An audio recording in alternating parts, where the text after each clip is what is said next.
नमस्कार, आप देख रहे हैं वी नेशन न्यूज। मैं हूं आपके साथ संजना गोस्वामी और मैं इस वक्त यथार्थ हॉस्पिटल में मौजूद हूं। हमारे साथ डॉक्टर्स हैं। हम इनसे जानेंगे कि स्टॉक जो इन्होंने एआई के तहत लॉन्च किया है, एक ऐप जिसके तहत मरीजों का इलाज समय से पहले हो पाएगा, जिससे कि वो जीवित रह पाएंगे। ऐसे में सर, स्टॉक जो है उसके शुरुआती लक्षण क्या होते हैं? तो स्ट्रोक के लक्षण को याद करने का या पहचानने का सबसे आसान तरीका है बी फास्ट। बी यानी बैलेंस, यदि किसी को बैलेंस बनाने में दिक्कत आ रही है। ई यानी आई यानी देखने में दिक्कत आती है। एफ यानी फेशियल डेविएशन, एक तरफ चेहरा टेढ़ा हो जाना। ए इज फॉर आर्म्स ड्रॉपिंग, यदि एक हाथ का कमजोर पड़ जाना, सुनपन आ जाना। And S is for slurring of speech, ये बात करते करते जुबान तुतला जाना, ये स्ट्रोक के लक्षण हो सकते हैं। Then T is time to act, तो इस सिचुएशन में हमें एक स्ट्रोक रेडी हॉस्पिटल, जैसे यथार्थ हॉस्पिटल एक स्ट्रोक रेडी हॉस्पिटल है, वहाँ पे इमीडिएटली पहुंचना चाहिए ताकि समय से पेशेंट को उपचार मिल पाए। सर, यथार्थ हॉस्पिटल ने रैपिड एआई लॉन्च किया है, तो सर ऐसे में मरीजों की जान कैसे बचाई जा सकती है? सो रैपिड एआई एक एआई बेस्ड एल्गोरिथम है जो कि सीटी स्कैन और एमआरआई को स्ट्रोक के केसेस में बहुत तेजी से एनालाइज करती है और 3 मिनट के अंदर हमें उनके रिजल्ट्स दे देती है। और ये एक कॉम्प्लेक्स एनालिसिस है जो कि मानवीय रूप से इतनी तेज कर पाना बहुत बार संभव नहीं हो पाता है।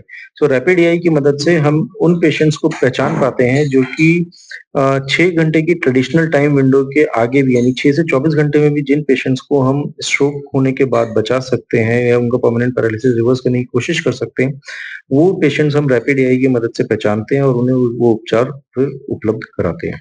सर, यथार्थ हॉस्पिटल दिल्ली एनसीआर में एक ऐसा हॉस्पिटल है जिसने स्ट्रोक के लिए एआई ऐप लॉन्च किया है। सर, ऐसे में कोई भी काम करते हैं तो कई बड़े चैलेंजेस आते हैं, तो सर आपके सामने ऐसे चैलेंजेस क्या आए थे? सो ऐसा नहीं बोल सकते हैं। आई थिंक ये hospital management has been very supportive और उन्होंने जब इस प्रपोजल के बारे में जब उनके सामने बात करी गई और उन्हें बताया गया कि किस तरह से हम अपने पेशेंट्स को, और सिर्फ ग्रेटर नोएडा के पेशेंट को नहीं बल्कि जो आसपास की टेरिटरी में 200 किलोमीटर के जो पेशेंट्स हैं, वो यदि हमारे पास स्ट्रोक लेके पहुंचते हैं और उन्हें आमतौर पर क्योंकि 4-6 घंटे से ज्यादा समय लग जाता है, तो कैसे हम उन पेशेंट्स को फायदा दे सकते हैं। तो मुझे बताते बड़ी खुशी होती है कि इट वाज एक्सेप्टेड एंड हम उसका ही नतीजा है कि आज रैपिड एआई को हम इनकॉर्पोरेट कर पाए हैं अपने अस्पताल में। और इसका लाभ हम हमारी कोशिश रहेगी कि ज्यादा से ज्यादा हम अपने मरीजों को दे पाए। सर, मेरा आपसे लास्ट क्वेश्चन है, जैसे कि कोई मरीज स्ट्रोक का होता है तो वो हॉस्पिटल समय से नहीं पहुंच पाता है, तो उसको बचाना कितना संभव हो सकता है? सो वही जो पेशेंट्स जो स्ट्रोक के लिए जो गोल्डन आवर कहा जाता है, वो शुरू के 4.5 घंटे कहा जाता है, लेकिन हम आमतौर पर हमने देखा इतने सालों में कि दिल्ली एनसीआर जैसे बड़े इलाके में भी जहाँ पे हर थोड़े कदम पे हॉस्पिटल है, पेशेंट टाइम से नहीं पहुंचते हैं।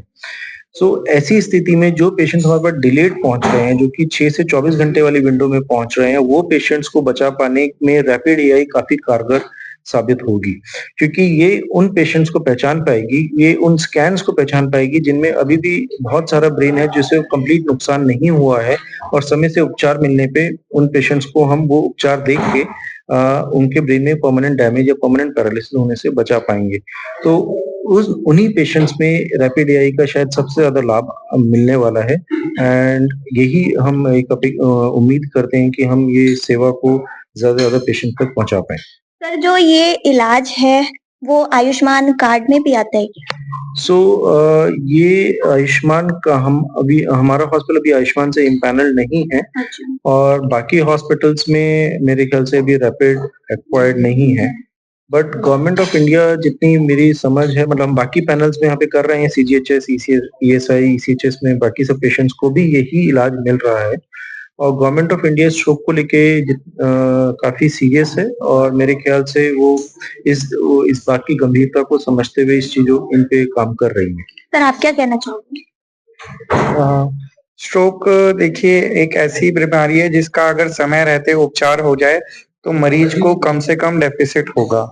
तो जो ये रैपिड एआई का सॉफ्टवेयर लॉन्च हमने किया है, हमने एक्वायर किया है, इसकी मदद से उन मरीजों को काफी फायदा मिलेगा जो टाइम विंडो के बाद आते हैं, जो कि 4.5 घंटे है। तो उनके ब्रेन को हम स्कैन के थ्रू आइडेंटिफाई करते हैं कि उनमें कितना ब्रेन मैटर जो है बचा हुआ है, जिसको हम इलाज करके बचा सकें। तो ये काफ़ी फ़ायदा उन मरीजों को रहेगा। Thank you sir. तो आपने देख लिया है कि यथार्था के जो डॉक्टर्स हैं वो एक नया ऐप लेके आए हैं रैपिड एआई, जिससे मरीजों की बड़ी तादाद में जान बन सकेगी। ऐसी ही तमाम खबरों के लिए देखते रहिए वी नेशन न्यूज़। धन्यवाद।